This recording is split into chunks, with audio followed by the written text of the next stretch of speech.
자, 여러분, 오늘 우리가 함께 살펴볼 이야기는 정말 흥미로우면서도 어찌 보면 약간 등골이 오싹해지는 인간 행동의 미스터리입니다. 평소엔 진짜 한없이 다정하고 얌전하던 사람이 어떤 물이나 군중 속에 쏙 들어가는 바로 그 짧은 순간 완전히 다른 사람처럼 돌변하는 걸 본 적 있으시죠? 도대체 우리 안에 어떤 스위치가 펴지길래 이런 극적인 변화가 생기는 걸까요? 그 숨겨진 심리적 메커니즘을 지금부터 아주 샅샅이 파헤쳐 보겠습니다. 주변에서 흔히 볼 수 있는 진짜 극단적인 두 가지 모습을 한번 떠올려 볼까요?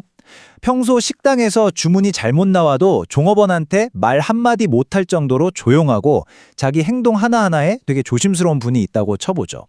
근데 이분이 수만 명이 모인 시위 현장 한가운데 딱 섰다? 갑자기 막 바리케이드를 넘고 제일 큰 목소리로 외치는 열성적인 투사로 변신하는 겁니다. 아니면 엘리베이터에서 마주치면 엄청 다정하게 인사하던 이웃이 이름도 얼굴도 없는 인터넷 커뮤니티에만 접속하면 도끼 가득한 악플러로 돌변하기도 하잖아요. 이렇게 조용하던 개인을 순식간에 압도적인 감정에 휩쓸리게 만들고 과격하게 만드는 힘, 그 정체가 과연 뭘까요? 이 미스터리를 풀기 위해서 오늘 크게 5가지 단계를 거쳐볼 건데요. 인간은 대체 왜 집단에서 달라지는가? 그 근본적인 질문에서 출발해서요. 군중 심리와 책임 분산, 사회 정체성, 그리고 이런 심리가 인터넷 환경과 만났을 때 벌어지는 엄청난 감정 증폭까지 쭉 훑어볼 겁니다. 그리고 마지막으로 우리는 과연 어떤 존재인가에 대한 결론을 내려보죠. 자, 그럼 첫 번째 질문부터 바로 들어가 보겠습니다. 인간은 왜 집단에서 달라질까? 우리가 타인과 섞일 때 왜 변할 수밖에 없는지 그 뼈대가 되는 전제부터 한번 짚고 넘어가 보죠. 흔히들 우리는 스스로가 되게 독립적이고 항상 이성적인 선택을 한다고 굳게 믿잖아요. 아침 메뉴를 고르는 것도 어떤 뉴스를 클릭하는 것도 다 온전히 나만의 선택이라고 생각하죠. 하지만 여기서 우리가 절대 놓치면 안 되는 진짜 중요한 사실이 하나 있습니다. 애초에 인간은요, 고립된 채로 혼자서만 완벽하게 굴러가도록 만들어진 생명체가 아니라는 겁니다. 아주 깊은 무의식의 영역에서조차 우리의 생각과 행동은 내 주변 사람들하고 보이지 않는 수많은 끈으로 정말 꽁꽁 묶여 있거든요. 타인과 연결되어 깊은 영향을 주고받는 사회적 존재라는 이 사실, 이게 바로 오늘 우리가 풀어갈 모든 이야기의 든든한 출발점이 됩니다. 그럼 두 번째 단계로 넘어가서 군중심리와 책임 분산에 대해 알아보겠습니다.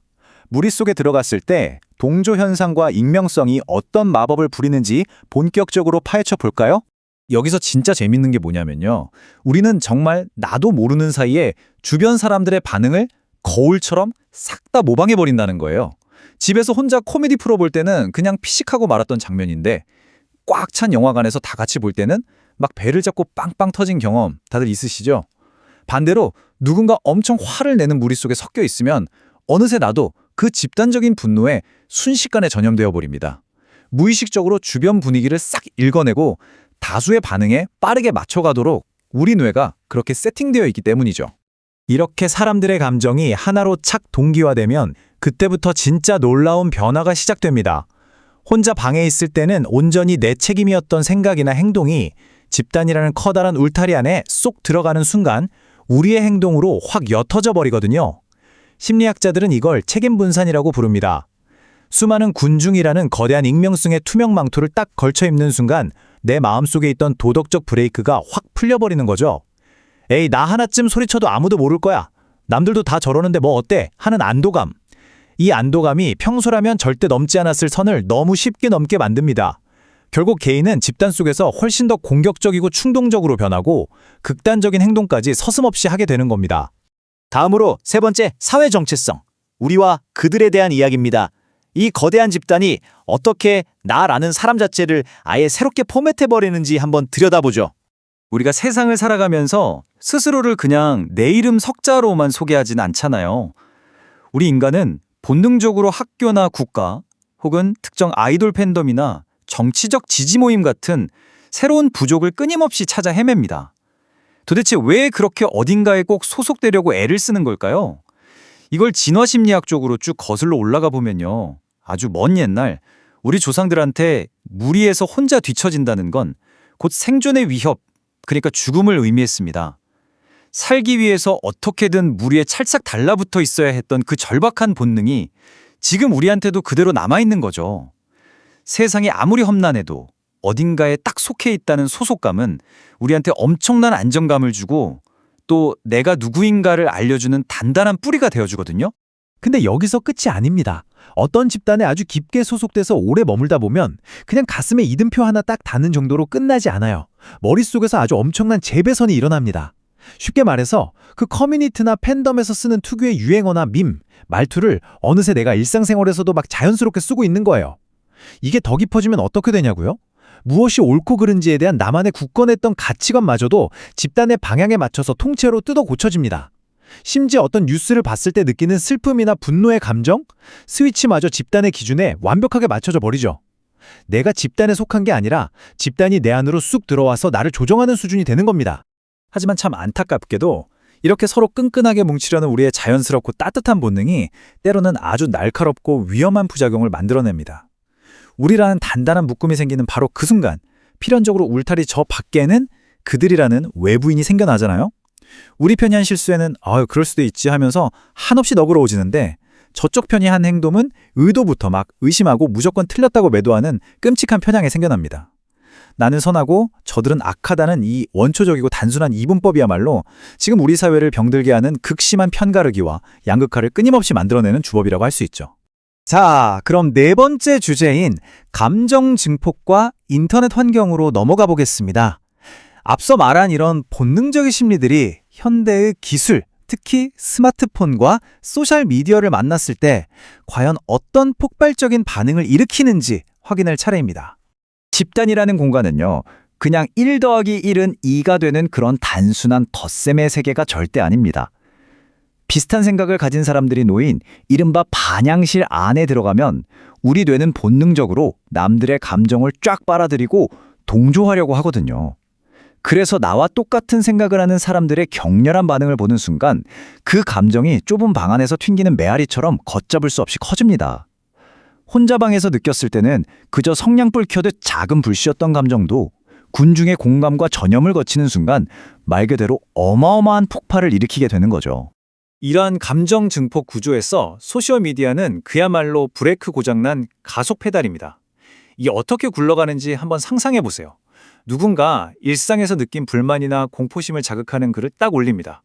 그럼 거기에 순식간에 좋아요가 박히고 공유가 늘어나고 아주 자극적인 댓글들이 실시간으로 다다닥 달리겠죠. 이 미친 속도의 피드백 루프는 사람들의 초기 감정을 엄청나게 펌프질합니다. 아주 작은 불씨가 인터넷이라는 시스템을 타는 순간 진짜 온 산을 홀랑 다 태워버리는 통제불능의 디지털 산불로 변해버리는 겁니다. 이 거대한 전염 속에서 사람들은 점점 합리적인 이성을 잃고 세상을 오직 흑백으로만 나누는 극단적인 맹신에 푹 빠지게 되죠. 드디어 5번째, 우리는 사회적 존재다. 지금까지 쭉 따라온 이 흥미로운 여정을 바탕으로 가장 본질적인 결론을 한번 내려보겠습니다. 수십만 년 전 아프리카 사바나 초원을 뛰어다니던 그 옛날부터 지금까지 인간은 철학적으로나 생물학적으로 단 한 번도 혼자서만 살아가도록 진화한 적이 없습니다. 우리는 끊임없이 누군가와 연결되어야만 했고 어딘가에 소속되어야 했고 남들에게 나를 인정받아야만 살아남을 수 있었거든요. 그러니까 우리가 집단이라는 거대한 용광로에 훅 던져졌을 때 내 정체성이나 감정이 마치 말랑말랑한 찰흙처럼 주변 사람들의 모양새에 맞춰 쓱 변해버리는 건 어떻게 보면 너무나 당연하고 자연스러운 결과입니다. 회의 시간에 나도 모르게 다수결의 고개를 끄덕이거나 친구들 감정에 휩쓸려 내 마음까지 덩달아 요동칠 때 너무 자책하지 마세요.